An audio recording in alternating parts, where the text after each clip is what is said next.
Cozinha do Abraço, a força que nutre, revoluciona, regenera e pacifica. Mesa São Paulo. Boa tarde, pessoal. A gastronomia é uma grande ferramenta de desenvolvimento. A gente já viu territorial, quando ela trata de turismo, quando ela fala de desenvolvimento de produto, quando ela fala do rural. Ela é uma grande ferramenta também de inclusão social, quando ela consegue fazer com que muitas pessoas procurem ou entrem pelo mercado de trabalho pela primeira vez. É uma das indústrias que mais contrata no país, né? Ela é uma atividade muito próxima à comunidade, né? Ela tem uma capilaridade tremenda, talvez seja a atividade mais capilar que o país tem. Ela está em todo canto tem alguém cozinhando para você, né? Onde você pode entrar, comer uma boa comida, ser servido, né? Tudo isso traz à gastronomia uma responsabilidade muito grande. Muito grande por quê? Porque nós não podemos tratar ela de uma forma apenas transversal. Quando a gente fala transversal, a gente não dá a atenção, porque ela parece que está em todo lugar a todo tempo e ninguém dá a atenção devida. Nós tivemos uma pandemia que mostrou muita coisa para nós. Uma das coisas que ela mostrou é quão importante é comer e ter acesso à comida sempre. Muita gente que não passava fome voltou a passar fome. Muita gente que nunca passou fome dessa vez. E por quê? Porque não comer não é que deveria ser um direito universal, não é tratado como fosse um direito universal. Ora, quais são os 3 elementos que vocês precisam na vida para viver? Para viver é ar, oxigênio, água e comida. Sem um desses 3 elementos, vocês são seres humanos mortos. Literalmente assim. Qual é o conceito, então, de que a gente deva pagar por água, que a gente deva pagar por comida, né? Sim, a gente deve pagar porque tem gente trabalhando enquanto a gente faz outra coisa e assim que roda a roda da sociedade. Porém, tem que ser justo. Tudo isso tem que ser justo, tem que ser muito bem cuidado. Enfim, e o acesso à comida tem que ser garantido. Eu queria chamar aqui no palco 4 personalidades que vocês já conhecem muito bem, e se não conhecem, eles vão rapidamente introduzir o que eles fazem. Mas a ideia é que a gente olhe para o que é a gastronomia que eles praticam, né? Qual é o trabalho que eles praticam e para onde isso pode inspirar vocês, todos que estão nesse palco, todos que estão aí, inspirar vocês para mudar a vida, para mudar a gastronomia aonde vocês moram. Em Manaus, em Fortaleza, né? A gente precisa em São Paulo, no interior, a gente precisa disso. Então, vou convidar primeiro a Aline Cardoso, a nossa secretária de Desenvolvimento Econômico e Trabalho. Vocês conheceram hoje de manhã. Você vê que ela muda de roupa rapidamente. Ela tem, enfim. Vou convidar a Adriana Salai, da Quebrada Alimentada, lá da Vila Medeiros, professora, estudiosa, historiadora, tudo. Vou trazer para vocês aqui o Tiago Vinícius, do Organicamente Rango, né, e da agência Solano Trindade, que faz um trabalho único, que ele vai falar também um pouquinho. E vou trazer outra pessoa. Esses são todos premiados. Todos aqui são pessoas que sabem e reconhecem, as pessoas reconhecem o trabalho que eles fazem aqui e fora. E vou chamar o chefe Edson Leite, da gastronomia periférica, né? O nosso pensador da periferia. Eu gostei do seu CPX. Pessoal, é uma honra ter vocês aqui. Eu acho que se a gente reúne essa turma aqui, vocês 4, tem outros também, né? Tem Davi, tem outras pessoas que podiam estar aqui também. Mas aqui a gente já resolve metade do problema do Brasil. Eu acho. E a pergunta é clara. Eu queria que rapidamente cada um de vocês se apresentasse, né? E eu vou começar agora pelos meninos, né? Que são os primeiros. Eu convidei vocês, senhoras, ao palco. Vou começar pelos meninos. Eu quero que vocês se apresentem, tá? Digam rapidamente, mas rapidamente 2 minutos, o que vocês fazem, e vamos ver o que a gente pode fazer no futuro. Tiago. Salve, boa tarde. Tudo bom? Aí, sou Thiago Vinícius, sou filho da Tianice, lá do Campo Limpo, que já fez mais de 300 mil marmitas. Um salve para todas as Tianices do Brasil. Só assim, tamo junto. Sou pai da Maria Flor e faço parte da Agência Popular Solano Trindade. E estamos lá no Organicamente Rango, lá na Zona Sul de São Paulo, no Campo Limpo. Axé, tamo junto. Edson Leite. Oi. Salve, salve, boa tarde a todas, a todos, a todos que estão aqui, que estão acompanhando a gente. Satisfação total em poder, né, compartilhar essa roda que em algum momento de nossas vidas a gente trabalhou junto em alguma coisa e andou junto e bebeu cerveja junto e trocou ideia. E às vezes a gente só precisa realmente estar junto para pensar em soluções, tá ligado? Aprendi bastante coisa com todos e todas vocês, dentro da política pública, dentro da quebrada mesmo, estando lá dentro, ou dentro de formações, ou aqui, tipo, estrategicamente, que o Jorge é do, tipo, um marqueteiro master que a gente tem dentro da gastronomia, tá ligado? Então, aprendi bastante coisa com essas amarrações. Bom, eu sou Edson Leite, né, estou aqui com uma audiodescrição que ela é importante para quem está nos assistindo também, então estou de um boné preto, CPX, uma camiseta cinza, com uma calça jeans, um tênis vermelho, de óculos.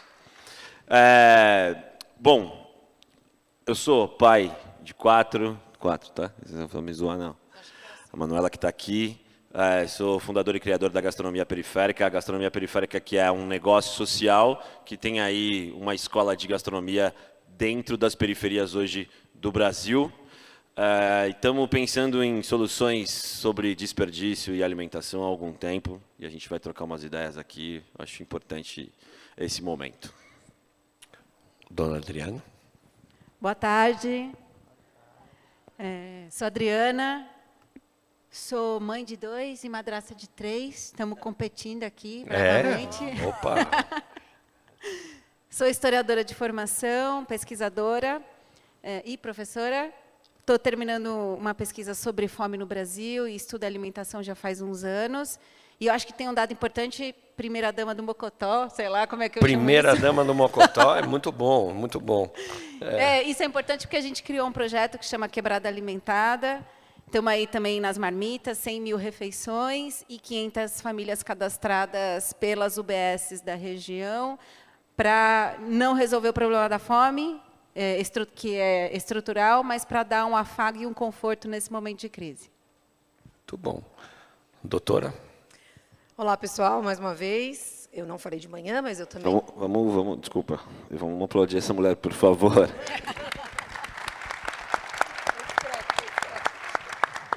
Agora sim, olá, pessoal. De manhã eu não falei, mas eu também sou mãe da Isabela e da Jaqueline, que estão nos prestigiando nesse auditório hoje.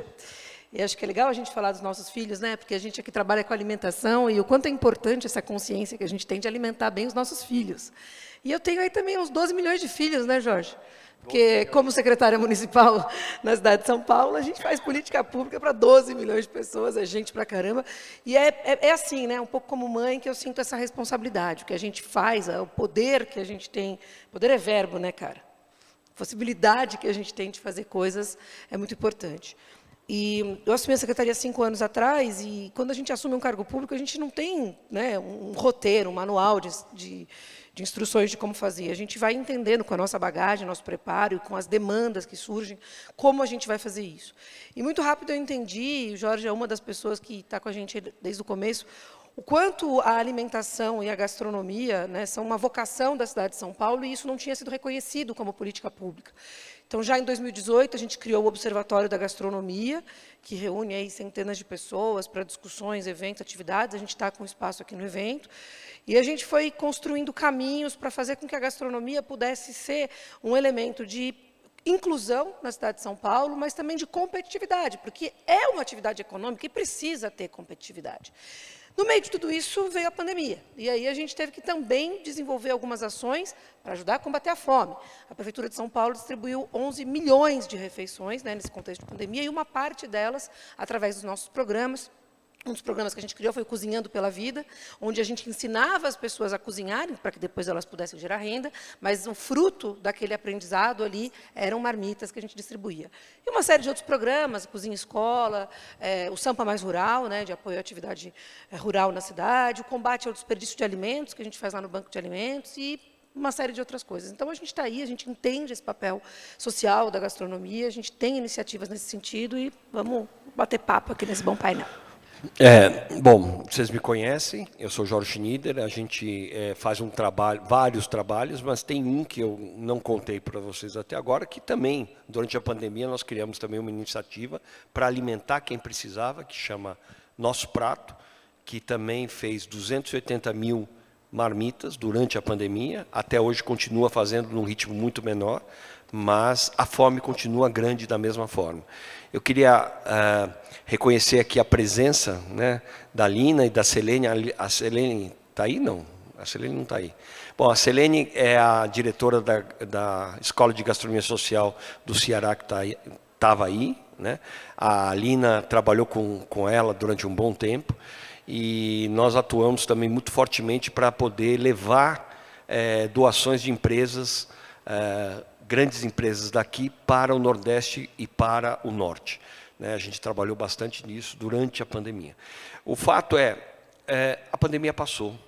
Nós estamos num momento onde o país mudou, o país tem uma outra esperança, tem um outro destino à frente que a gente pode querer cumprir, né? Se a gente estiver junto, se a gente estiver irmanado, abraçados. E quando isso acontece, quais são os primeiros passos? O primeiro passo, obviamente, eu acho que todo mundo vai falar a mesma coisa, é acabar com a fome, né? Ou trazer o Brasil de volta para fora do mapa da fome, né? Porque não faz sentido a gente ser o terceiro maior produtor de alimentos do mundo e e ter 33,1 milhões de pessoas em risco alimentar, gente que hoje à noite não sabe provavelmente não vai saber o que come na próxima refeição. Enfim, dito isto, Adriana, queria que você, como pesquisadora, como visão que você tem, com tudo isso que você andou pensando nesses últimos tempos em relação ao combate da fome, o que nós podemos fazer integralmente, nós todos, para fazermos com que isso termine o quanto antes? Qual é o pulo do gato? Tem? São muitas, né? A fome é um problema que tem diversas causas, então a solução também passa por diversas orientações, digamos assim. Eu costumo dizer que a fome é um sintoma de uma causa que é a desigualdade social. Uma causa causada é ótima, né? Uma causa gerada por uma desigualdade de raça, classe e gênero, que faz com que algumas pessoas tenham acesso ao alimento e outras pessoas não tenham acesso ao alimento. A fome é um sintoma disso. E é como uma febre, né? A febre é um sintoma de uma doença. Como é que a gente trata? A gente tem que tratar a febre, porque a pessoa não pode ficar com febre muito tempo, mas tem que tratar a doença também. E é assim que a gente tem que pensar a fome. de forma emergencial. A gente não pode esperar que políticas públicas estruturais façam efeito para que a gente alimente as pessoas. As pessoas precisam ser alimentadas agora, e é isso que a gente tem feito aqui, né? Ao mesmo tempo, a gente tem que pensar que a solução está na diminuição da desigualdade social e em mudanças estruturais. Eu acho que tem uma coisa que o Jorge fala, que é assim, enquanto cidadão, precisamos cobrar políticas públicas efetivas de combate à fome. Mas, enquanto pessoas que trabalham com gastronomia, que é alimentar os outros, a gente pode fazer muita coisa também. E é o que a gente tem tentado fazer aqui. Isso não vai solucionar a fome se a gente doa uma marmita, mas a gente está alimentando e confortando essa pessoa, enquanto tem outras pessoas agindo de uma outra forma. A nossa sociedade hoje tem uma saída muito individual para o problema. Se eu resolvo o meu problema, se eu consigo me superar, então o meu mundo e eu vou passar a ser feliz. E não é assim, né? Porque se eu resolvo o meu problema, mas o meu vizinho não tem o que comer, esse problema é meu também. Porque a gente vive em comunidade. Enquanto não solucionarmos o problema da comunidade, estaremos todos inseridos nesse problema. E é a partir dessa visão de comunidade que a gente começa a olhar para soluções, que pode ser num plano muito individual. Vou fazer um pouco mais de comida e vou servir no farol. Pode ser num plano um pouco maior. A comida da família que eu sirvo no meu restaurante, eu vou fazer um pouco a mais, que é o que a gente faz no Mocotó, e eu vou distribuir na marmita para a minha comunidade que não tem o que comer. E eu posso fazer isso também dentro do meu próprio restaurante. Será que o salário que eu pago para a equipe de limpeza dá dignidade para essas pessoas que trabalham na equipe de limpeza? Qual é o salário médio do meu restaurante? O que eu posso fazer para melhorar a vida de quem está lá ralando todos os dias? Então, é a partir do princípio de comunidade que a gente começa a ver a solução do problema. E, Adriana, você coloca de uma forma tão clara que fica fácil, inclusive, a gente entender qual é o caminho das ações que estão próximas a isso. E aqui nós temos dois grandes exemplos, e vou começar pelo Tiago também. Tiago, durante essa pandemia, durante esse momento, você realmente se destacou com o trabalho com a Tianice também, nesse trabalho de não só fazer marmita, mas também de abraçar a comunidade na qual você está inserido de várias formas. Agora, passou isso. Como você imagina pegar toda a experiência que você adquiriu, tudo que você tem, quais são os próximos passos? Para onde vai o Organicamente Rango e para onde vai a agência Solano Trindade, nesse sentido da responsabilidade social linkada à gastronomia? É isso que eu queria saber. Então, o nosso trabalho lá é fazer a pessoa que a gente está entregando marmita hoje, amanhã ela possa estar gerando renda e chegar no mercado e escolher o que ela quer. E para fazer esse pulo, para fazer essa transição, são diversas estratégias que a gente já implementa antes da pandemia. Então, hoje, o nosso trabalho de poder fortalecer empresas, né, o fortalecimento de arranjos produtivos locais, aonde essas empreendedoras, esses empreendedores que hoje estão aí... eu nem falo assim que a pandemia acabou, porque se hoje eu estou distribuindo marmita, ela não acabou ainda. Exato. Então, ela existe. Ela pode ter acabado por uma certa parte da população brasileira. Mas, na favela, ainda tem muita gente que não voltou em emprego pleno, né? O trabalho não voltou com força, né? Então, a gente vive hoje um momento de poder fazer essa transição.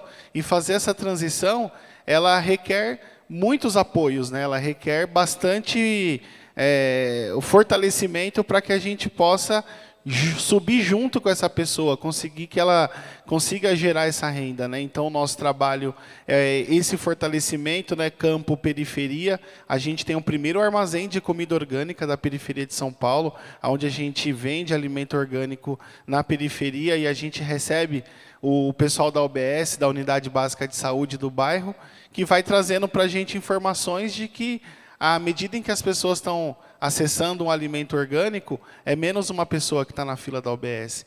Então, eu acredito que essa pós-pandemia tem que dialogar para esse campo, né, que é um campo integral, que fortalece a pessoa na sua saúde na sua alimentação. E o nosso trabalho está sendo esse, né, fortalecer as pessoas para que ela hoje, que está recebendo uma marmita, amanhã ela possa falar, não preciso mais. Hoje eu posso ir no mercado com a minha graninha e comprar. Então, um pouco disso. É isso aí. Bom, querido Edson, a gastronomia periférica virou uma referência em capacitação, né, dentro das comunidades.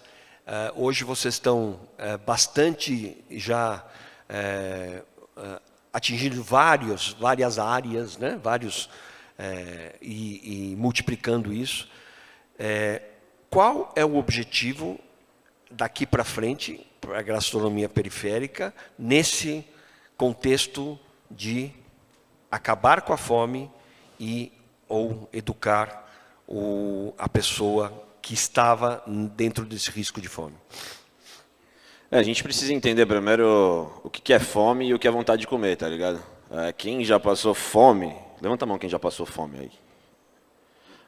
São poucas pessoas aqui que passaram fome, tá ligado? Fome de verdade. Fome é aquele bagulho que do tipo assim, você não sabe o que você vai comer daqui a pouco, entendeu? Tipo, você não sabe, não tem perspectiva nenhuma do que você vai comer. Então, só quem já passou fome, né, sabe o que é não ter algo para comer. Né? A Carolina de Jesus dizia, né, que o Brasil tem que ser governado por uma pessoa que já passou fome. Vontade de comer é aquela coisa que você vai, né, na sua casa, abre o armário, tem alguma coisa lá e você come. Fome não. E aí a gente está falando de um lugar aqui, que é a gastronomia periférica, justamente de formação profissional. Em 2012, eu estava aqui nesse auditório, 2012, falando sobre gastronomia dentro de um contexto que deveria ser de política pública. E eu fui chamado de maluco naquele momento. Tá ligado?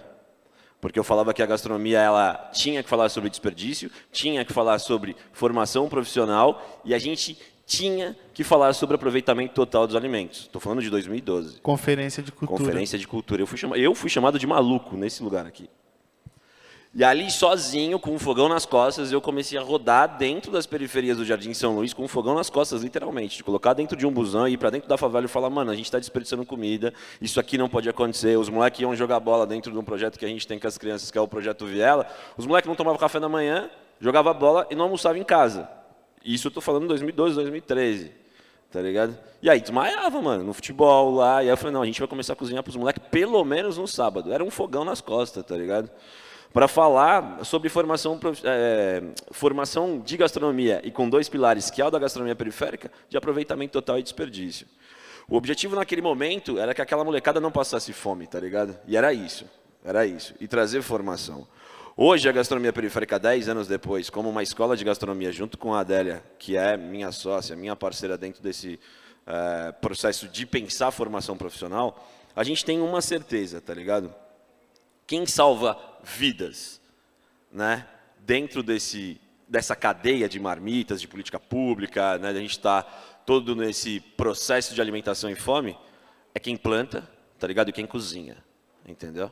Então, na pandemia, por exemplo, um médico salvou vidas? Salvou. Enfermeiro salvou vidas? Salvou. Mas quem salvou médicos, enfermeiros e pacientes foram produtores e cozinheiras. Esses realmente salvaram vida dentro do rolê, tá ligado? Porque a gente pega essa cadeia inteira, quem plantou e quem faz, executa a ação. Então, a formação profissional, ela precisa acontecer a partir já do desperdício e do aproveitamento total, sabe? Por isso que a gente tem uma escola de gastronomia que pensa na cadeia como um todo. Por isso que é importante você ter um selo na cidade de São Paulo, que é o Sampa Mais Rural, por exemplo, que você vai reconhecer quem está lá fora. Isso é importante, tá ligado? Hoje, a gastronomia periférica, você consegue materializar isso que eu estou falando, e você consegue materializar o que a Adri está falando, você consegue materializar o que o Thiago está falando, ou indo nesses lugares. Indo, sentando para comer, tá ligado? E vendo aquilo acontecer. Então, o nosso objetivo, né, a pergunta que você traz, é que a gente tenha, assim, uma escola de gastronomia como a gente tem na gastronomia periférica em cada estado, tá ligado? Esse é o objetivo.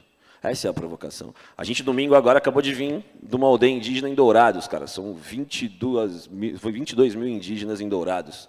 As crianças fazem uma refeição por dia, meu parceiro. E sábado e domingo que não tem aula, não tem comida, mano. A gente está falando desse país gigantesco. E aí, se você vai no fundão da Zona Sul de São Paulo, no Aracati, você não tem saneamento básico. Às vezes, você não tem água. E a gente precisa trazer essas discussões, como política pública, como soluções que vêm da sociedade civil.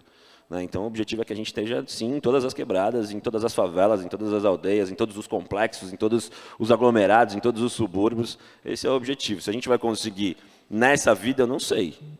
Mas que a gente vai. Aline,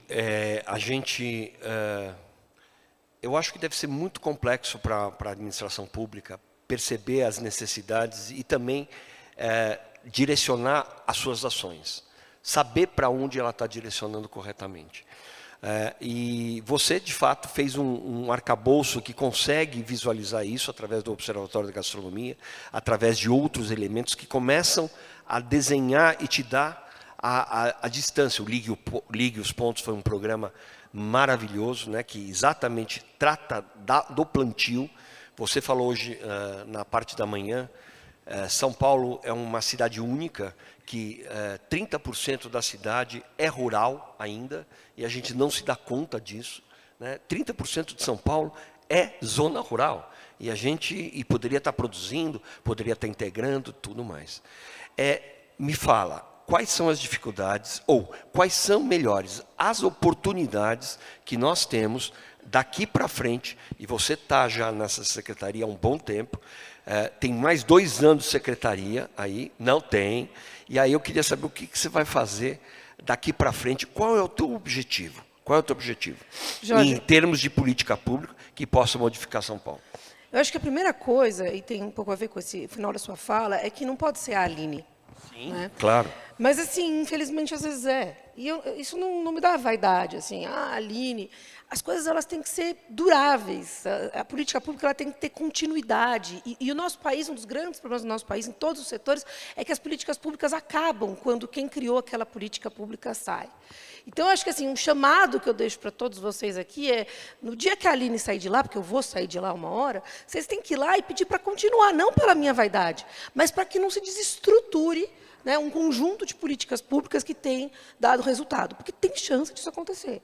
E, realmente, assim, eu estou há 5 anos na cadeira, é raro, os secretários ficam 2 anos, eu estou há 5 anos, sou no 3º prefeito, e isso fez com que a gente conseguisse dar concretude, solidez, né, perenidade para as coisas, então, isso tem sido muito bacana. Várias das doideiras que você falou que 10 anos atrás ninguém acreditava, a gente materializou. Hoje a gente faz política pública de aproveitamento integral de alimentos, de combate ao desperdício, né? A gente está falando da qualificação, a gente está falando de uma série de coisas, a gente está fechando ciclos, né? A gente conseguiu um selo de economia circular do alimento na cidade, porque a gente tem a gastronomia, os restaurantes, a pujança, tal. A gente tem o combate ao desperdício de alimentos, para que os alimentos que estão bons para consumo, né, vão para o banco de alimentos. Aí o que não dá para ser consumido vai para a compostagem e vem para a agricultura. E aí a gente cria o selo Sampa Mais Rural, que reconhece quem está envolvido com a produção agroecológica na cidade, mas também com a distribuição, né, com a venda e com servir no seu restaurante esse produto, né, da agroecologia da cidade. Então, aí a gente fecha esse ciclo. Isso é muito bacana. Mas, assim, isso tem que continuar. Isso não pode durar 4 anos, 5 anos, não pode ser a Aline. Então, eu acho que tem isso. Se a gente começar por aí, a tua resposta da complexidade de fazer política pública, metade dela está resolvida. Porque quem vier depois já tem um pouco da receita do bolo colocada. Isso não tem que ser, então, transformado em lei, por exemplo, para que isso... Jorge, a gente vive num país, você fala isso em alguns lugares, assim, os caras nem acreditam, né? Uma vez eu lembro que eu recebi uma delegação do Japão, e falei, tal coisa é lei, mas não acontece. Os caras olharam assim, como assim é lei, mas não acontece? No Brasil tem coisa que é lei e não acontece, e tem coisa que não é lei e que está muito certo. Está tudo errado, mas é assim que o sistema funciona. Então, pode ser uma solução? Pode, mas eu acho que o engajamento da sociedade, o ecossistema, os atores, estarem ali do lado de quem formula a política pública é a melhor receita. Pode-se ter lei, mas vocês estarem lado a lado com quem faz política pública, independentemente do partido, se você gosta, se não gosta, a pessoa é legal, a pessoa é chata, a sociedade tem que dar as mãos para o poder público, tem que parar de apontar o dedo também, chamar para si algumas responsabilidades, mas também não só cobrar, ajudar a formular. E isso foi maravilhoso no que a gente fez esses anos todos com o Observatório da Gastronomia. Vocês me ajudaram a fazer política pública. Né? E não é só a Aline. Tem lá o secretário de Educação, que tem 1 milhão de alunos, o que serve 2,5 milhões de refeições refeições por dia, tem o secretário de assistência, que tem 700 serviços e que serve também milhares e milhares. Então, assim, a gente tem que estar todo mundo caminhando junto nessa direção. E pegando um pouco o gancho da Adriana, assim, tem duas questões aqui que a gente está falando no nosso tema. Tem as contextuais, circunstanciais, e tem as que são estruturais. Né? A gente, inclusive, está correndo risco de coisas que deveriam passar rápido ficarem mais impregnadas na vida das pessoas. Né? Então, hoje a gente vive, eu falei de manhã, o emprego está retomando, sim, a atividade econômica está retomando, sim, os números de ocupação na cidade hoje são grandes.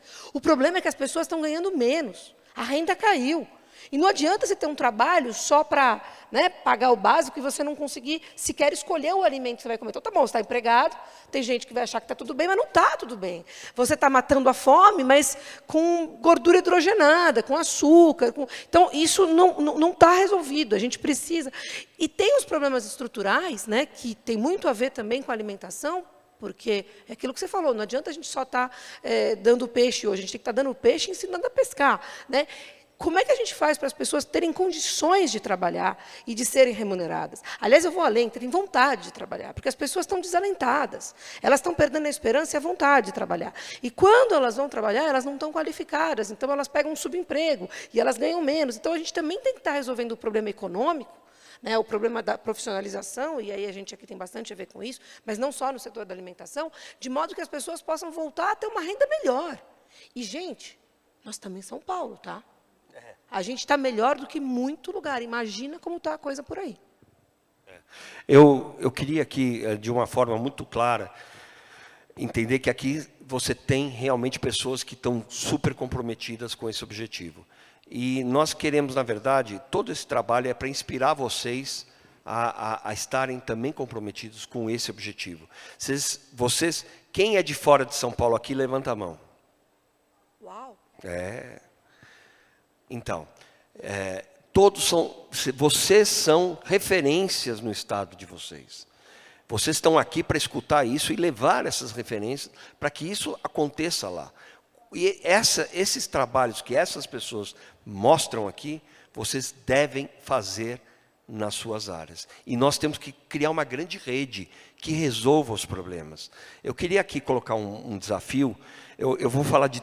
Aí eu também vou me colocar um pouquinho, porque eu também tenho 3 coisas assim que me ficam matutando na cabeça. Que eu já falei com a nossa querida secretária, e ela é incrível, ela já está tocando o negócio.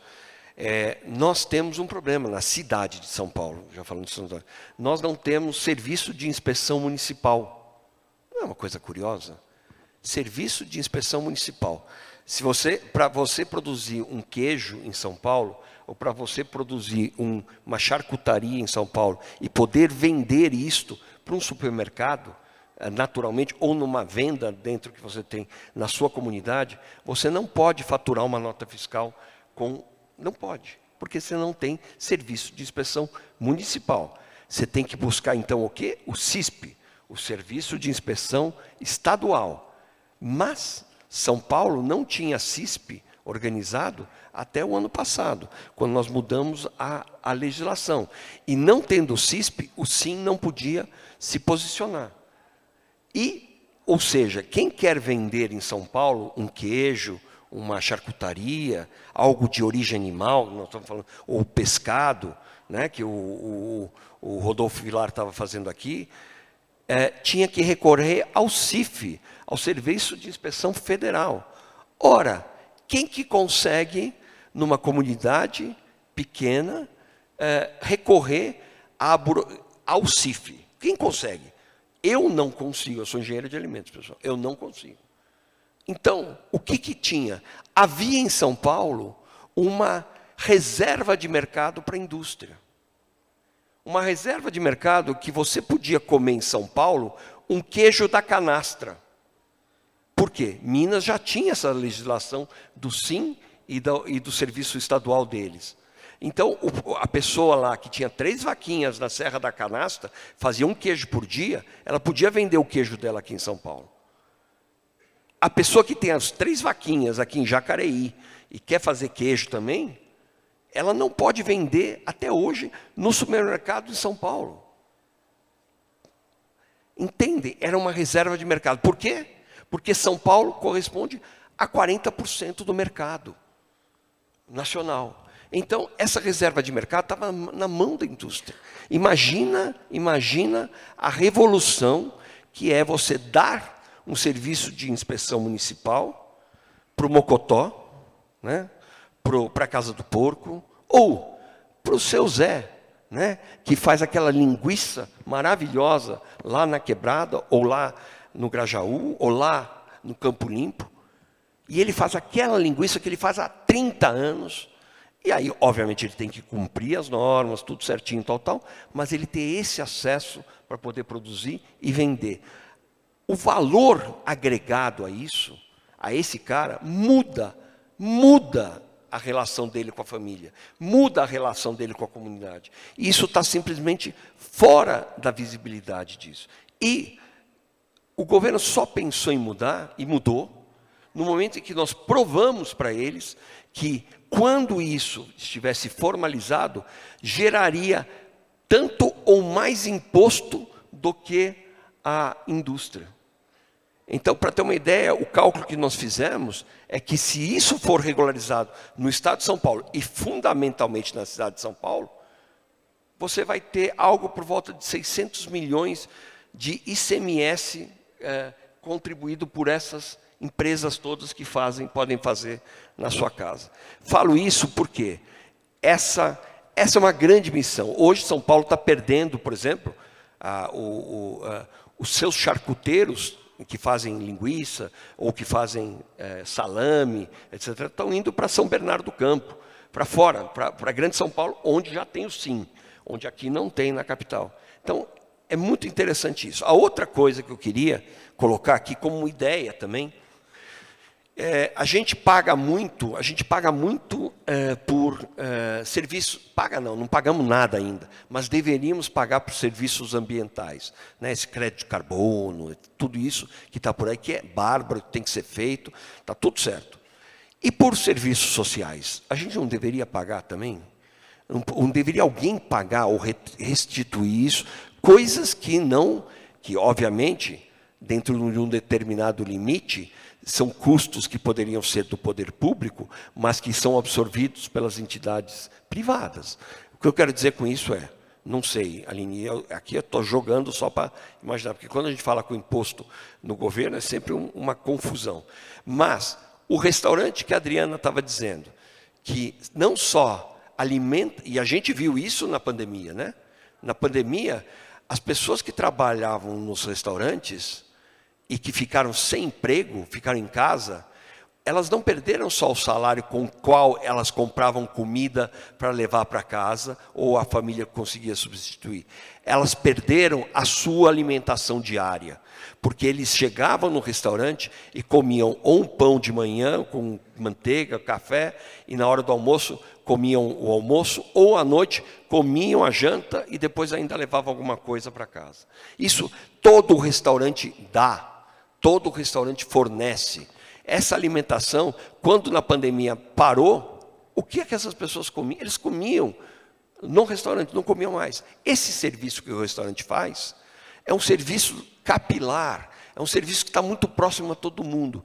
Imagina se esse restaurante ele pudesse ampliar essa sua teia de impacto, produzindo, como a Adriana falou, um pouquinho a mais, não só para o funcionário, mas para a família que está em volta, para alguém que está passando de fato fome na comunidade, e integrar e ser um hub de acolhimento e de abraço dentro da sua sociedade. Eu acho que isso, e por contrapartida, Aline, não sei se é possível ter algum incentivo fiscal para isso, ou algum incentivo, algum retorno que valorasse ou que reconhecesse a importância dessas iniciativas.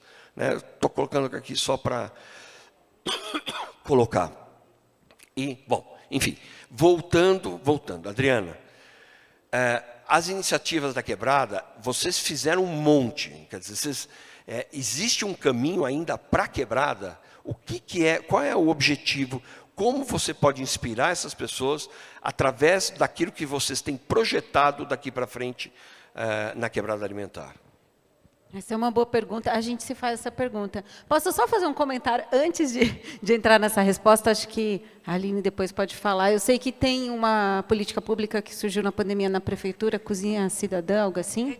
Rede Cozinha Cidadã, que dava R$10 por marmita. Exato. A gente não participou, mas é possível, né, ligar as atitudes que estão acontecendo na quebrada, descentralizadas, com políticas públicas que possam fomentar. Eu sei que tem outras pessoas pensando políticas públicas, tanto nível municipal quanto federal, de fomento a iniciativas que estão acontecendo.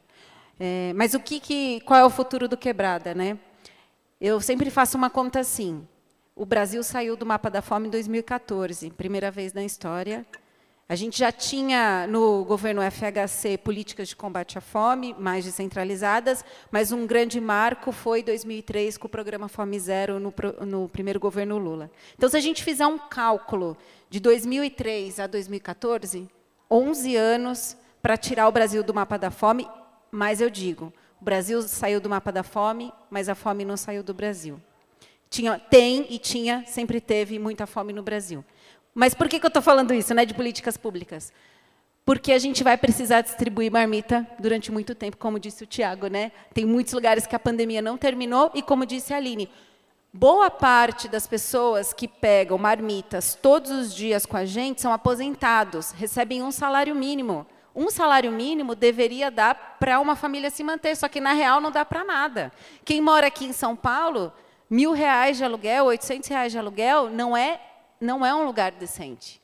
É muito caro morar aqui, é muito caro viver aqui, R$1.200 não dá para nada. A maioria das pessoas que comem hoje com a gente são pessoas que têm alguma renda. Então, a renda está muito ruim, a gente precisa melhorar isso. A gente vai precisar distribuir marmita e alimentos durante muito tempo. Ao mesmo tempo, eu me inspiro muito nesses dois aqui, ó, no Tiago e no Edson, porque eu acho que o gol é dar dignidade e capacidade de escolha. E a gente só faz isso com renda e dando para a pessoa o direito dela escolher o que ela quer comer. Então, agindo na emergência e agindo numa mudança de possibilidade de vida. E, por isso, o nosso projeto de futuro por Quebrada é capacitar. Dentro do restaurante, a gente já dá a bolsa de estudo, sempre deu, né? O Rodrigo faz isso, mesmo antes de entender que isso era o caso. Ele sempre fez isso. Possibilidade, bolsa de estudos, curso de inglês, plano de saúde, enfim, uma série de coisas. Mas agora a gente quer, a partir do ano que vem, fazer cursos de capacitação, que é isso, dar dignidade para a galera. Muito bom. Bom, pessoal, eu quero me sair aqui um pouco, eu quero saber dúvidas de vocês. Eu quero que vocês perguntem, e vocês também, nós vamos receber 3 perguntas de vocês. Então, quem quiser formular e pensar, os 3 que depois eu vou falar o momento ok, vocês levantam a mão, e aí a gente vai atrás de vocês, tá bom? Mas a palavra está franqueada a vocês.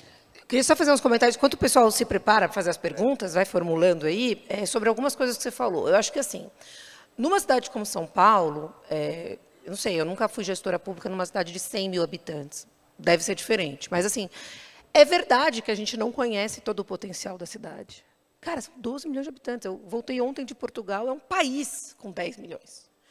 E é uma cidade de 12 milhões de habitantes com tantas realidades diferentes, né? Então, assim, a gente, por exemplo, o Jorge me abriu os olhos uns meses atrás sobre a questão da possibilidade de geração de negócios do selo Sim, né?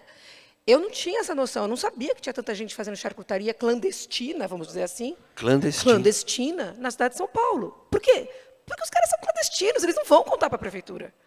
Saca? Tem um problema aí. Como é que ele vai chegar? Oi, eu faço charcutaria. Cara, você é clandestino? Então, assim, a gente quer ajudar, mas às vezes as pessoas elas nem nos pedem ajuda.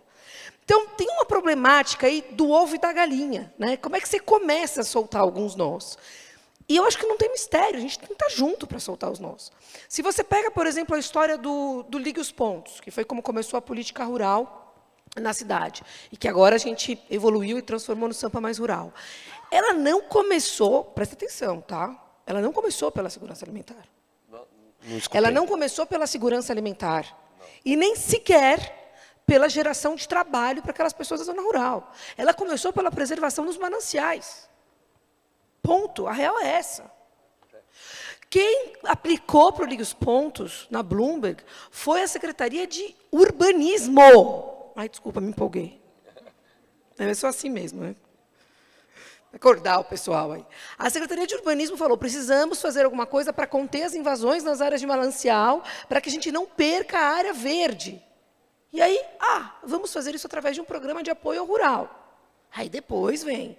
E aí a gente vai estar gerando trabalho. E aí a gente vai, produzir alimento. Bom, a gente pegou isso, eu fui uma das pessoas que, eu não escrevi o programa, mas eu fui uma das pessoas que pôs ele para rodar, e a gente foi evoluindo, evoluindo. A gente já mapeou hoje 1000 pontos de agricultura na cidade, né? Que tem o selo e tal, e isso está crescendo, não para de crescer. Então, assim, enquanto as pessoas ficarem elas lá e o poder público aqui, né? E aí passa pela questão dos restaurantes, então, a gente não vai achar soluções, a gente tem que sentar junto, conversar, a gente tem que perder alguns medos.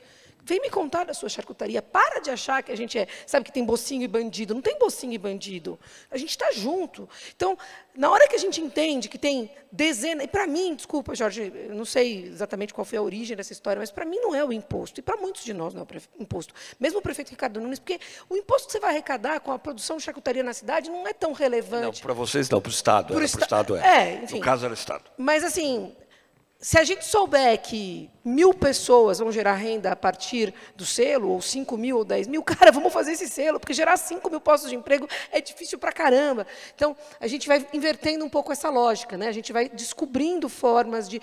E tudo bem se começou por um manancial. O que importa é a política pública evoluir para a produção de alimentos. E tudo bem se o selo, né, a gente, no começo, tem dificuldades, mas o que importa é a gente caminhar de mãos juntas. Tal.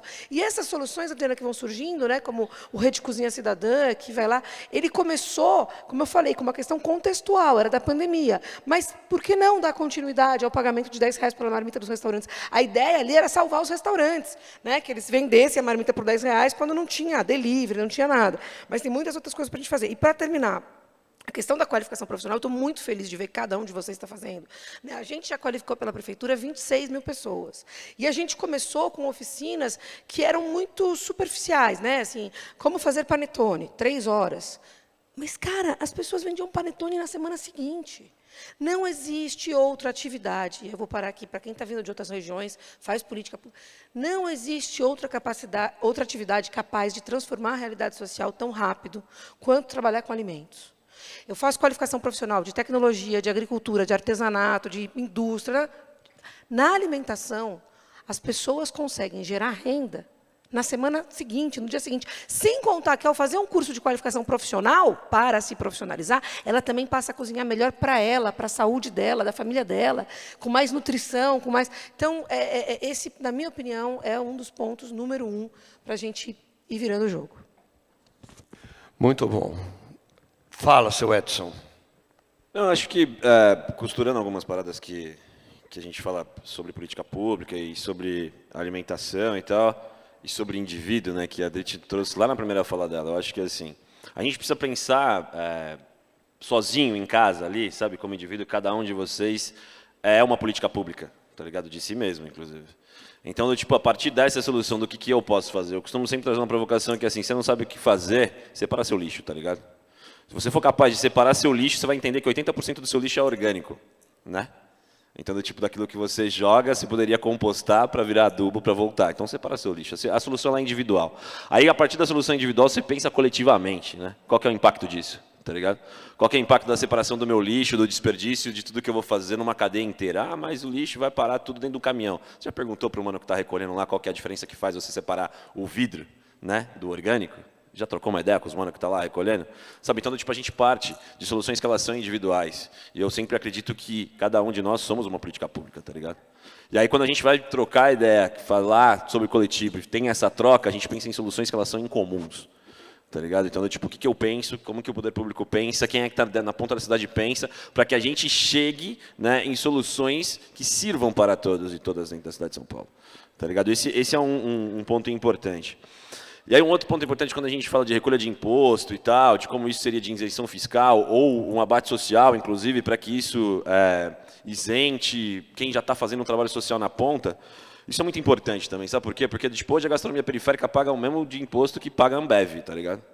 Tipo, trata nós como trata a Ambev. entendeu? O cara mais rico do país Aliás, paga o mesmo de imposto que eu pago, tá ligado? Paga. Não, o mesmo. E aí, o cara que tem um helicóptero, um jato, um jet ski, não. Tipo assim, a porcentagem é a mesma, não estamos falando de tipo de dinheiro. Eu estou falando da porcentagem em si, quando a gente vai classificar. Daí a gente vai vir com a sopa de letrinha de MEI, de ME, de LTDA, de vários outros bagulho, que a gente tem que facilitar, inclusive, a linguagem para quem está dentro desse processo. Mas quando a gente está falando de isenção fiscal para combate à fome e trabalho social, a gente tem que pensar que um cara que tem um helicóptero, mano, ele não paga nem imposto por ter um helicóptero. Entende? Por ter um jato, por ter um jet ski, por ter uma lancha. Tá ligado? Se a gente pega só essa fatia para que transforme isso em cota social, inclusive de imposto, é muita coisa. É muita coisa. Então a gente também tem que trazer essas discussões, sabe? E pensar na cidade de São Paulo como um todo. Eu tenho várias outras ideias e vários outros produtos que por exemplo, eu tenho uma cerveja. A minha cerveja ela é vendida a R$40 dentro do hotel, que é uma cerveja produzida com azedinha de Parelheiros e tudo. Ela custa R$40 dentro de um hotel, R$15 dentro de um supermercado e 10 na quebrada. É o mesmo produto. Porque, mano, quem está dentro de um hotel de 5 estrelas tem dinheiro para pagar a cerveja, tá ligado? Entendeu? Quem está na quebrada e quer tomar a cerveja, o mesmo produto que está lá, não tem o mesmo dinheiro para pagar. Tá ligado? Então, tipo assim, a solução, ela existe dentro desse processo da cidade de São Paulo relacionado à grana. Sabe? É muito louco a gente ter que pagar a mesma coisa quem ganha um salário mínimo, quem ganha uma aposentadoria, de quem ganha, tipo, 150 mil, 300 mil reais dentro da cidade de São Paulo. Esse era o segundo ponto que a gente estava falando. E aí eu queria, só encerrar esse pedaço dessa fala, de uma parada que ela é muito importante, que é assim, eu trabalho para o que eu faço acabe, tá ligado? É isso. Eu trabalho todos os dias para o que eu faço acabe. Porque eu sei que quando acabar, a gente não vai precisar mais fazer essas discussões. A gente está sentado tomando cerveja, entendeu? É isso. Tiagão, conta. O que você vai fazer para mudar esse país? Mano, acho que a primeira coisa é a gente falar de uma periferia linda, né? Uma periferia empreendedora, de falar para a gente ir nos restaurantes da quebrada, para a gente entrar no Sampa mais rural, ver as iniciativas que estão acontecendo na cidade de São Paulo. E a gente oferecer o melhor para a nossa quebrada sempre, porque o corpo da periferia não é um corpo que só serve à cidade, é um corpo de direitos. Se a periferia não acorda, não tem pão. Se a periferia não acorda, não tem Uber. Se a periferia não acorda, não tem metrô. Então é o que a gente faz todo dia. Oferecer o melhor para a periferia sempre. Sempre oferecer o melhor para ela e tirar a nossa comunidade das páginas policiais para ocupar as páginas gastronômicas, culturais, econômicas, seja qual for. Então acho que o futuro aponta para isso. Para que a gente possa pegar a nossa energia, que é o nosso dinheiro, e trocar com os empreendimentos da periferia. Se a gente tem a oportunidade de contratar um buffet da quebrada, vamos contratar. Se a gente tem a oportunidade de fortalecer esses negócios, vamos fortalecer. Porque é assim que a gente vai poder falar de geração de renda, diversidade, e falar desse up que a gente está falando aqui, né?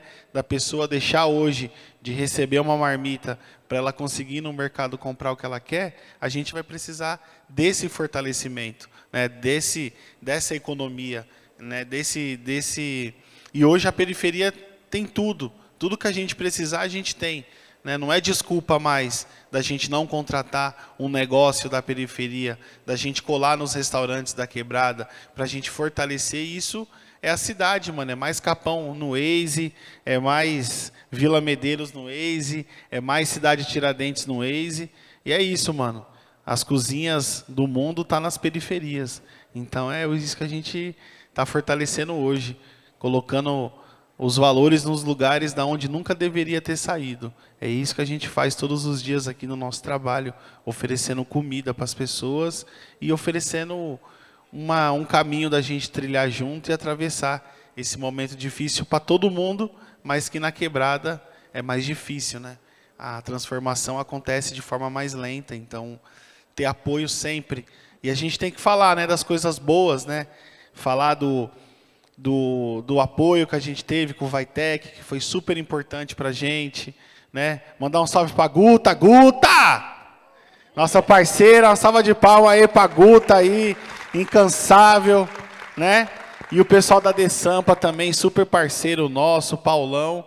E, pô, a gente sente-se que a gente tem que co-criar as políticas públicas, né? E eu me sinto assim, na Secretaria da Aline, sempre falando com o Paulão, sempre falando com o Ari, sempre trocando. Faço questão de mandar, participei do Vaitec em 2018, mas eu faço questão de mandar sempre as paradas para eles, de mandar sempre as paradas para a Aline, para eles verem, né, essa evolução e a gente participar mais e mais. O Campo Limpo é o que mais manda projeto para tudo, mano. Vaitec. Os dois são meus filhos também, viu? Que o Edson mais também dois foi filhos. nosso acelerador. Eu Falei sou pra vocês filho que da era mãe de Tia muita Alice. gente. Muito bom. Sou filho da Tia Anice. É, filho da... É do meu coração. É filho do coração também. Não, Adriana, me fala uma coisa. Nós vamos tratar de 2 assuntos e depois perguntas quem vai ter. Opa, 1, 2, 3. Mas foi mais rápido aqui.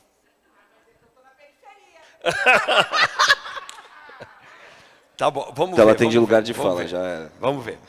Vamos ver se dá tempo, né? Senão me matam aqui depois. Mas, Adriana, me fala uma coisa.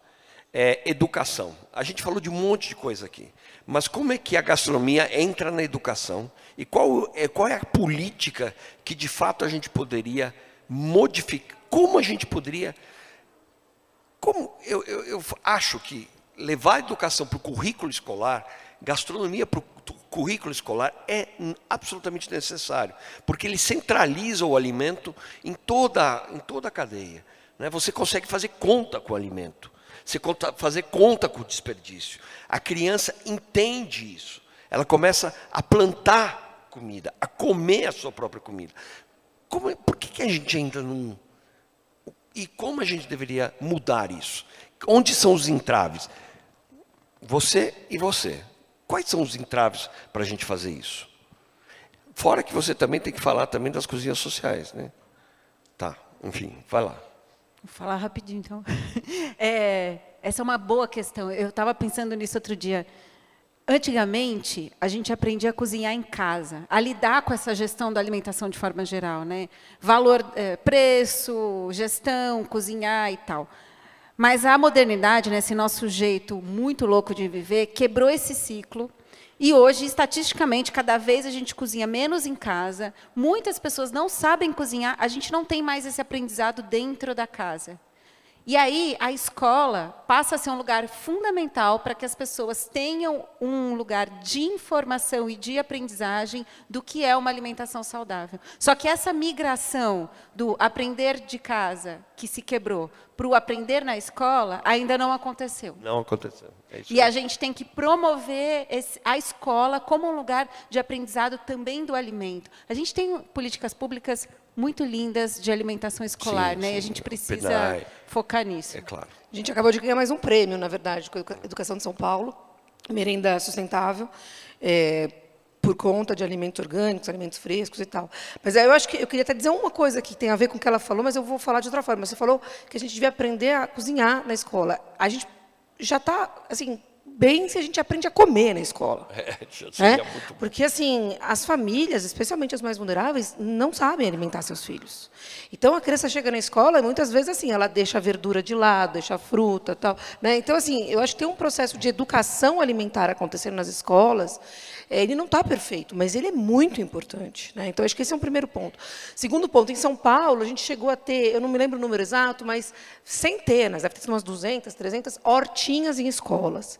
Com a pandemia, isso meio que acabou, porque as escolas ficaram fechadas, e aí as urgências eram outras, tem isso também. A gente agora, com essa nova fase do Programa de Apoio à Agricultura, eu estou com um edital aberto, aliás, fica a dica, tem um edital aberto de ATER, Assistência Técnica Rural, para a gente apoiar esses 1000 lugares de agricultura e criar novos. A gente vai trazer de volta mais hortas para as escolas, para a criança também aprender a se relacionar, né, com plantio e tal. Eu acho que a questão do ensino, ensinar a cozinhar a educação municipal ela é básica, né? É principalmente o primeiro e o segundo ciclo, a gente não tem o ensino médio. Pode ter algumas experiências? Pode. Mas eu acho que a gente tem uma janela de oportunidade interessante aqui, eu, sinceramente, confesso que eu não sei o que está acontecendo nesse sentido, no ensino médio, com a nova BNCC, a Base Nacional Curricular Comum, que tem o itinerário formativo, né? A gente está começando a entrar com a obrigatoriedade de ensino técnico em todas as escolas, ensino técnico integral.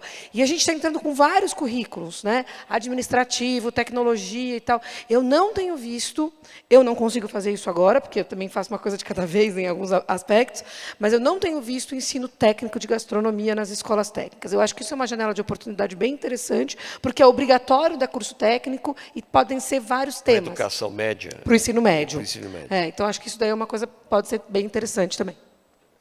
Eu acho que só mais uma coisa, falar que as pessoas que têm mais vulnerabilidade, as pessoas que mais sabem da alimentação para os seus filhos, porque quando a gente distribui para as pessoas lá frutas, legumes e verduras e o inhame, elas sabem o que é um inhame, um coração de banana.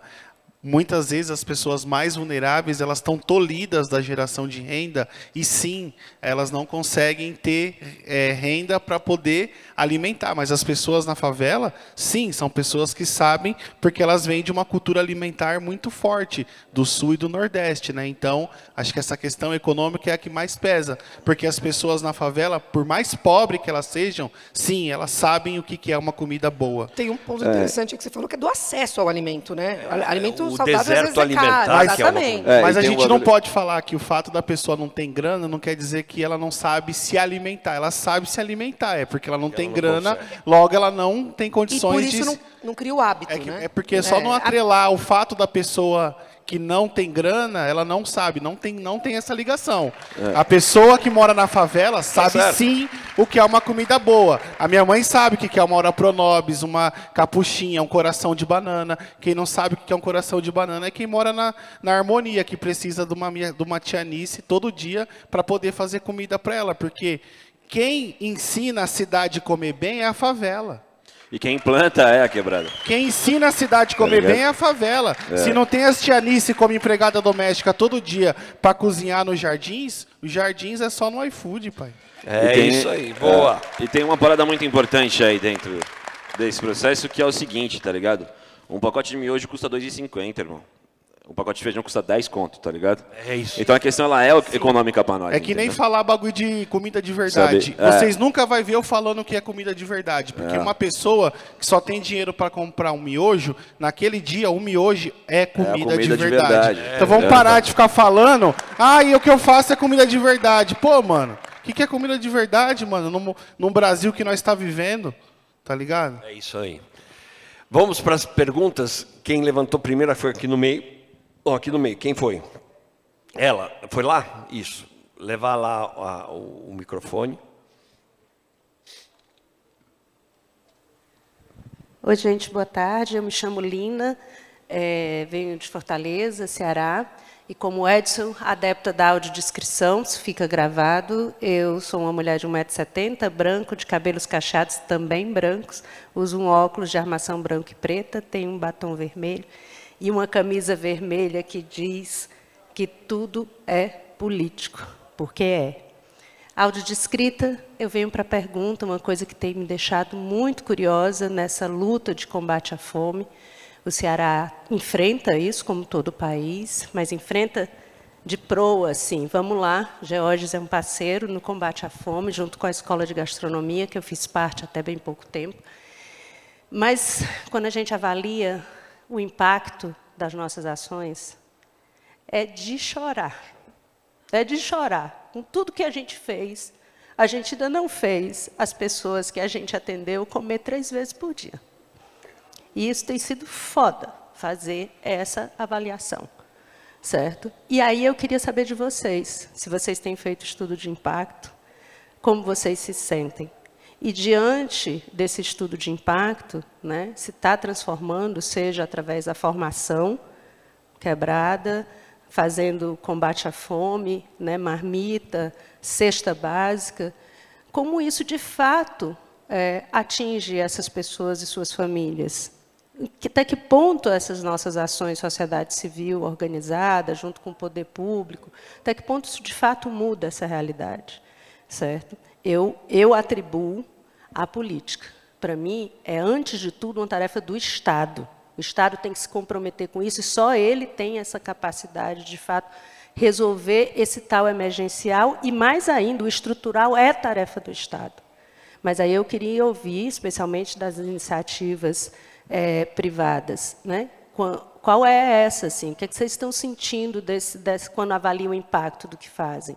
Mas do poder público de São Paulo, me interessa muito. Eu já bati esse papo com a Guta. Guta, cadê a avaliação de impacto? Nós aqui no Ceará admiramos algumas dessas ações emergenciais, lá no restaurante, R$10, mas para a gente tomar isso como exemplo, a gente precisa entender o impacto, certo? E eu queria ouvir de vocês como é que está isso e, diante dessa avaliação de impacto, qual a expectativa para o governo Lula? Vamos pegar mais uma pergunta, que seria... Não, aqui, não, perfeito. Vamos só terminar. Tem 3 aqui, vamos... Está na fila. Aqui. Olá, boa tarde. Meu nome é Adolfo Mendonça. Na autodescrição, sou um homem pardo, de barba, cabelo preto. Estou usando uma camiseta preta, escrita Unidiversidade da Quebrada, onde eu sou facilitador com jovens, e, graças a Deus, recebemos grandes apoio aí do grande Edson, Tiaguinho, e também da Adriana, lá levando os ensinamentos, lá, de modo direto ou indireto. Mas a minha pergunta, claro, mais direcionado à Janaína, também vestindo um outro chapéu, trabalho na alimentação escolar, dentro da Quebrada.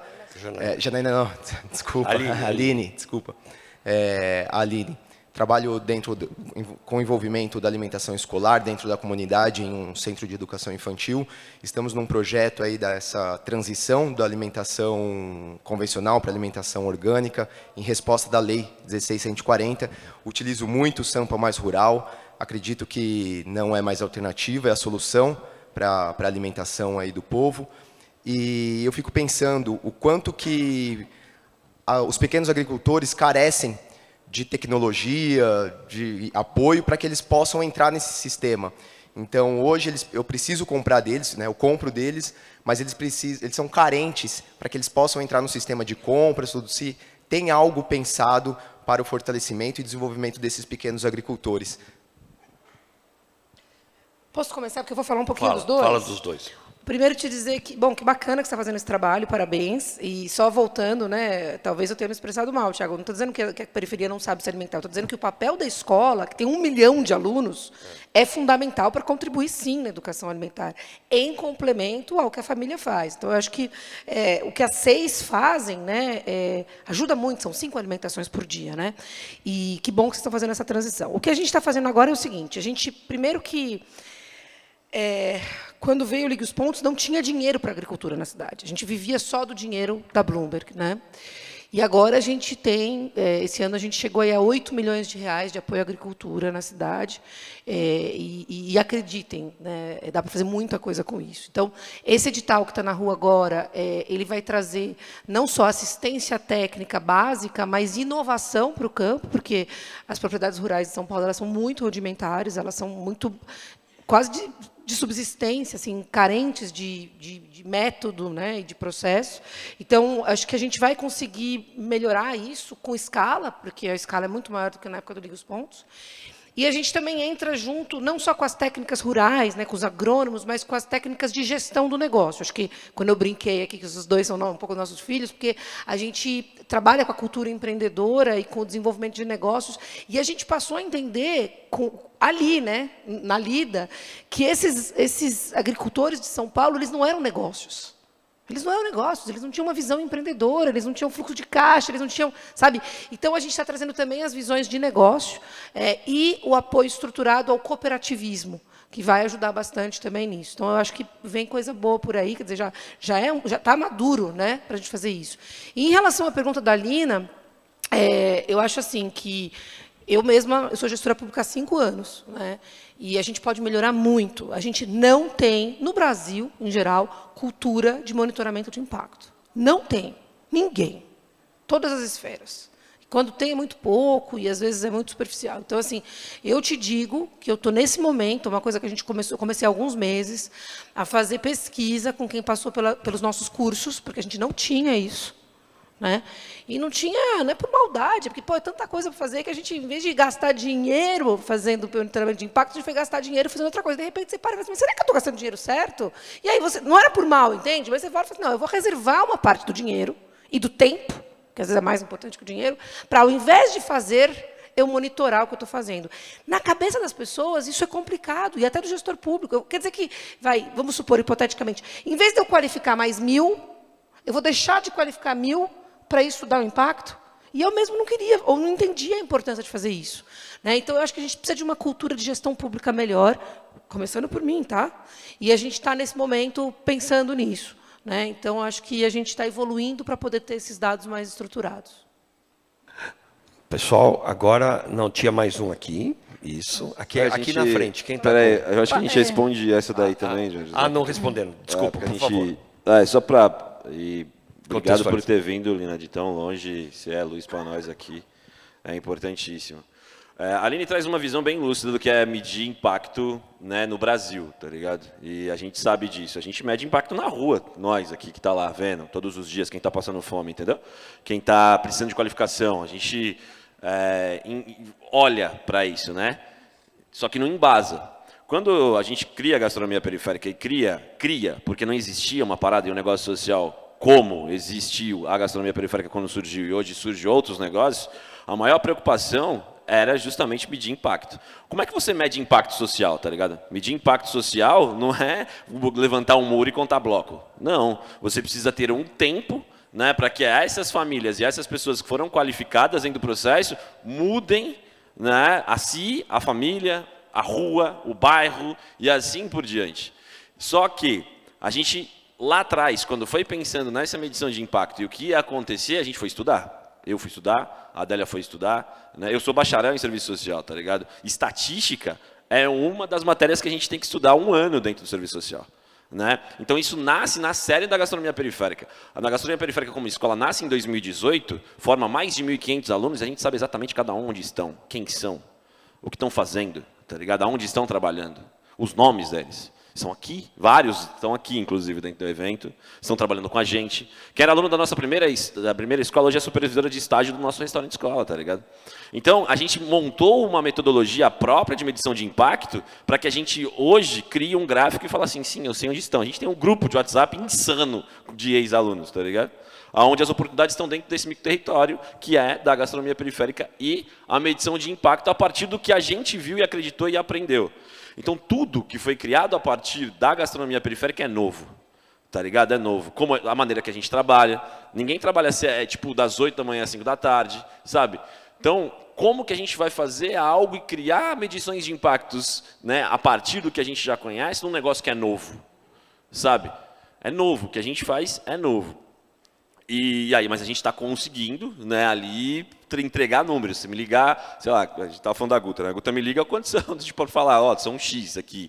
Né? Em que estados estão? Estão lá. Quantas pessoas são? A maioria são mulheres, pretas, periféricas, mães. Né? Aonde estão essas mulheres? Nas periferias da cidade de São Paulo, na Zona Leste, com o nosso curso de empreendedorismo. Eu tenho respostas hoje que a gente consegue embasar com números porque criamos metodologias próprias para medir impacto social. Mas isso demorou um tempo. A gente está falando de um negócio que tem 10 anos, né? E nesse formato que a gente tem 5. Então, só para a gente entender como é que se mede impacto social, né? Que é diferente do impacto econômico. Né? O impacto econômico é mais simples de você, que é número ali para a gente colocar. É diferente, impacto social não. E a segunda pergunta sua, quando você fala da expectativa das ações para esse governo Lula que foi eleito, né? E isso é importantíssimo, a gente assumiu em conversas, a gente não, né? O governo assumiu em conversas com a gente, inclusive sentados, compromissos que são importantíssimos para o microempreendedor, por exemplo. A gente levantou pautas que elas estão ali, vieram até o final como discussão nos debates que a gente viu para o microempreendedor, que é um pouco do que a gente trouxe para cá. Como é que a gente cobra a mesma porcentagem de imposto de um microempreendedor para quem é maior e como isso impacta, inclusive, né, na grande base nossa que está passando fome. Então, a expectativa é que o que foi firmado com a gente nas discussões sejam cumpridas a nível federal. É isso. Sabe por quê? Porque a gente troca ideia... Eu costumo falar nós vamos cobrar. Não, então, porque a gente troca ideia, eu sempre falo assim, que papel aceita qualquer coisa, tá ligado? Mas a gente só troca ideia olhando na bolinha do olho das pessoas, entendeu? O contrato aceita qualquer coisa, mano. Mas a gente troca ideia na bolinha do olho. Então, eu tive, e falo aqui com plena certeza, e o Jorge estava junto, eu tive a oportunidade de olhar na bolinha do olho do presidente Lula e falar, e aí, o que você vai fazer por nós, tá ligado? Qual que é o comprometimento que vai sair daqui, né? Então, a gente vai cobrar, é isso. Enquanto isso não acontece, espero vocês todos lá no nosso restaurante para comer feijoada, tomar cerveja, ajudar na nossa economia. E pessoal, como é bom, vai demorar. pelo amor de Deus. A gente introduziu o Organicamente Rango num press tour que nós fizemos para mapear o turismo gastronômico de São Paulo, né, da cidade de São Paulo. Foi um dos sucessos, um dos grandes sucessos dessa passada. Parabéns, porque muito bom, na verdade. Bom. Oi, tudo bom? Eu sou Lívia Santin, sou de Curitiba, sou chefe, tenho um projeto social, já trabalhei com a Adri no Gente que Brilha, e Gente que é Brilhar, e também distribuímos 100 mil marmitas durante a pandemia. Não estamos tão fortes como deveríamos, porque todo mundo voltou a trabalhar e muita gente nos abandonou no meio do caminho, mas continuamos firmes e fortes. Eu vejo aqui 4 pessoas, com você, Jorge, 5, que podem realmente transformar. Porque quando a gente vê, deixa de lado toda aquela diferença, aquela raiva entre a pessoa pública, as ONGs e a periferia junto, trabalhando, eu enxergo um futuro. Quando tem um sozinho batendo no outro, a gente não enxerga nada. E eu senti na pele isso lá em Curitiba, porque eu não sou da periferia, tá? Mas eu fui até lá, atrás de quem precisava de mim. Então, eu falo isso, que se tiver algum político, alguém de Curitiba que esteja enxergando isso, leve para nós, por favor, porque a gente está precisando. Estamos batendo cabeça em Curitiba. As ONGs estão brigando entre elas, o poder público não faz nada e a gente vê as pessoas precisando. Para quem não sabe, Curitiba tem mais de 100 comunidades, tem mais de 100 favelas, e ninguém enxerga, só enxerga a coisa bonita da cidade. E ver vocês trabalhando. Eu faço parte do grupo de vocês, da gastronomia social, e já vi, eu não sei se foi o Edson que falou uma vez numa reunião, parem de discutir burocracia e vamos pôr a mão na massa, porque as pessoas estão com fome. Isso eu gravei muito, porque é isso que eu vejo. A gente tem que fazer alguma coisa já. Se vai esperar daqui a 5 anos, aquela família, a gente já perdeu as crianças, né, e já perdeu a família, desestruturou tudo. Então, essa união, eu gostaria que vocês falassem um pouquinho disso, como que a gente pode levar de modelo para outros lugares, tá? Eu só queria dizer, eu não sei se o Luiz Milek está aí. Você conhece o Luiz? Conheço. Tá. O Luiz, você está aí? Não. Não está. Bom, enfim, eu comecei uma conversa com ele, acho que a gente pode incluir, que é exatamente isso, fazer esse networking, para poder introduzir alguns atores que eu, sinceramente, Paraná não é fácil, hein? Eu sei mesmo, não é fácil. Então, de toda forma, mas a gente tem que entrar com um certo cuidado, mas tem um trabalho que a gente está tentando desenvolver e a gente pode depois falar. Posso falar? Sim. Eu acho que essa pergunta eu queria juntar com a Dalina, porque a pergunta da Dalina é a minha pergunta. Assim, é muito aflitivo, eu acho que você deve viver isso, enfim, todo mundo vive isso. Se a gente tem 500 marmitas, a gente tem 600 pessoas precisando. E aí a gente tem que criar sistemas, no meu caso, né? Quem vai comer e quem não vai comer. E quem faz isso sou eu, no caso, né? Lá no Quebrada Alimentada sou eu. Quais são os critérios que vão escolher famílias? Porque é isso, se você tem 500, você tem 600 pessoas pedindo. Porque o problema é tão grave que sozinha a gente não vai fazer nada. Eu acho que tem um pouco a ver com ela, a gente tem que se unir em rede.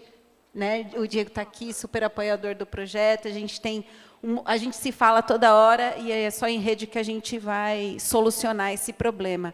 Mas eu acho que, como medir impacto, né? Acho que é uma questão que a Lina falou. No nosso caso, a gente tem um projeto emergencial e a gente não fazia trabalho social, a gente não é ONG. Então, a gente, como o Edson falou, é muito difícil medir impacto de projeto, socialmente falando, né? Muito mais fácil econômico. Mas eu acho que quem viveu na extrema pobreza, como eu e muitos aqui, a gente sabe o que significa não ter comida em casa, que é não só não se alimentar, como a ligação com várias outras violências. Então, quando eu dou um prato de comida, mesmo que eu não estou lá na casa dela medindo o impacto, eu sei o que significa ter comida naquela mesa. E a gente não mede quantitativamente as consequências de distribuir alimentação direta, mas a gente mede com histórias. Eu só queria contar rapidinho 2 histórias.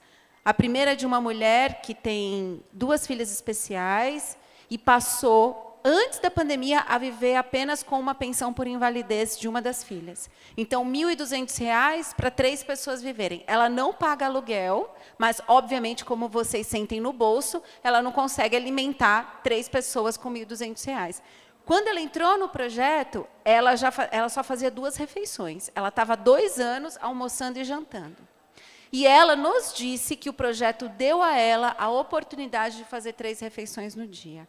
As filhas dela já tinham perdido muito peso, porque estavam fazendo apenas 2 refeições e engordaram 5 quilos antes de pegar Covid. Quando essa mulher me conta essa história, eu tenho vontade de continuar. E a outra história foi num Natal, que a gente distribuiu as cestas básicas com cestas de agricultura familiar, etc. e tal, 2 dias antes do Natal. E uma mulher mandou uma mensagem falando assim, aqui em casa não vai ter presente, porque estamos desempregados, mas teremos ceias com vegetais frescos, graças ao projeto de vocês. Mesmo não medido qualitativamente, a gente recolhe histórias que faz a gente ter força para continuar, mesmo na insuficiência, porque a suficiência não está em um, a suficiência está em todos e no Estado.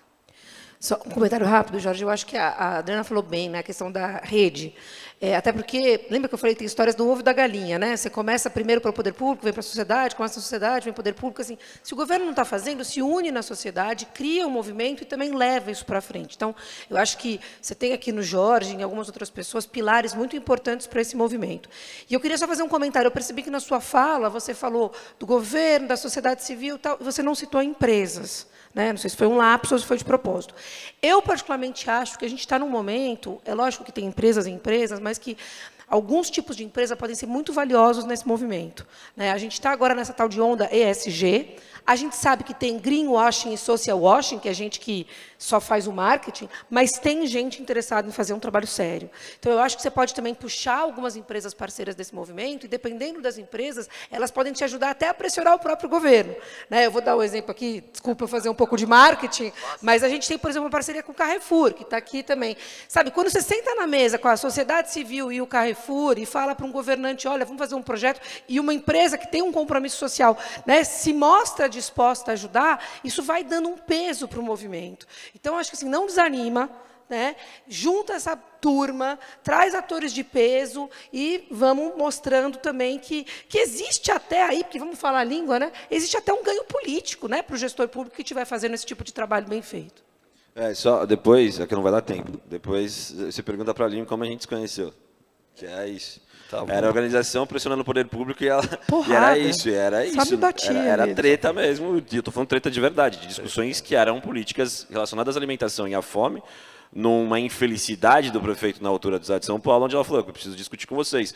Foi aonde eu conhecia, era uma treta que a gente se organizou para fazer no banquetaço. Depois o Schneider chama a gente também na Secretaria de Educação, onde eu conheci as entranhas das escolas de alimentação escolar da cidade de São Paulo, justamente porque assim, a gente se organizou, né, para pressionar o poder público dando comida. Tá ligado? Eu queria... A última pergunta lá, vamos deixar... Aí a pergunta vai ser respondida enquanto a gente sai, tá? Porque senão estão me matando já lá dentro. Não, primeiro agradeço e parabéns a todos vocês pelo trabalho de cada um e de todos juntos. Na verdade, a minha questão é quanto à capacitação de trabalho. Se a gente aqui, como gastronomia, tomar cuidado para não focar só em produtor, só no cozinheiro, mas sim capacitar também em outro ponto da rede, né, de trabalho, que é o serviço. Né? Eu acho que serviço é um ponto nevrálgico para todo mundo que trabalha com gastronomia, e eu não vejo ainda um olhar para essa capacitação. Então, fica aqui, né, uma cutucada para que isso realmente também seja olhado, porque o Brasil e São Paulo, com esse potencial imenso de turismo, a gente tem que começar a capacitar essa turma. Eu garanto que isso está sendo olhado. porque nós estamos olhando. Porque, de fato, é o que precisa ser feito agora. Se você não tiver serviço, você não tem qualidade. E, na verdade, é o serviço. A cozinha ela fica muito dentro da cozinha.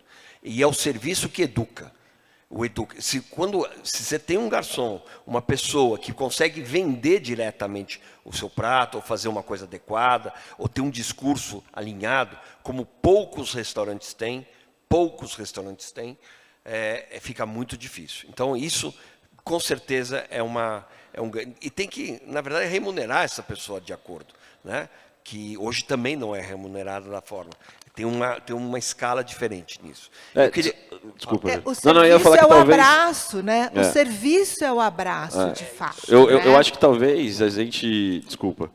Talvez a gente não estejamos sendo claro, inclusive, dentro desse universo que é a gastronomia. Porque dentro da gastronomia existe o serviço. Né? Dentro da palavra gastronomia em si, nasce inclusive com o serviço. Né? A palavra gastronomia nasce por conta do serviço. E aí tem uma frase que ela é muito importante dentro desse processo, que é assim: um serviço bom salva a comida ruim. Uma comida boa não salva um serviço ruim. Exatamente. Tá ligado? Então, essa formação, eu acho que inclusive, a gente até precisa mudar o nosso curso. O serviço está dentro da gastronomia. Né? A gente precisa, sim, de especialidades ali. E ter foco. Pessoal, eu queria agradecer muito, nós passamos todo o tempo do mundo. Queria também lembrar, Aline, a Aline soltou um edital que foi ganho pelo Instituto Capim Santo. Fala um minuto o que é, tá, por favor. Dentro das nossas iniciativas, a gente tem a Cozinha Escola, e a gente fez uma parceria com a Secretaria da Educação, porque, pasmem, tinha cozinhas fechadas em céus da cidade. Quando eles foram concebidos 20 anos atrás, pensou-se em ter cozinhas comunitárias, e com o passar do tempo elas foram ficando paradas porque não era a função da educação. Então tem essas ilhas, né? Uma secretaria aqui, outra ali. A gente descobriu isso, a gente foi atrás, a gente conseguiu resgatar 16 cozinhas que foram cedidas da Secretaria da Educação para a Secretaria do Trabalho, e a gente conseguiu um recurso, a gente fez com a Fundação Paulistana, a diretora está aqui, que é a Maria Eugênia, um chamamento, onde a gente chamou a sociedade civil para apresentar propostas, ganhou o Instituto Capim Santo, e a gente fez umas jogadas, assim, né? A gente pôs os critérios, inclusive parcerias com o setor privado, com instituições e tal. Então, veio um projeto bem robusto, e a gente vai conseguir qualificar com ele nas periferias de São Paulo, nos céus, 6.000 pessoas, com uma qualificação que não é mais aquela que eu fazia no começo, oficina de panetone. Agora são cursos de quantas horas? Tem vários, mas assim, tem 80 horas, 60 horas, com vários módulos, para que essas pessoas saiam lá, inclusive com serviço. Tem salão, tem garçom, etc., preparadas para o mercado de trabalho. Então, nas periferias de São Paulo, mais uma iniciativa, complementando as outras maravilhosas que já existem. Obrigado, pessoal. Uma salva de palmas para vocês. Obrigado. Que vocês tenham sido inspirados e levem isso lá para cima. Obrigado, pessoal. Obrigado.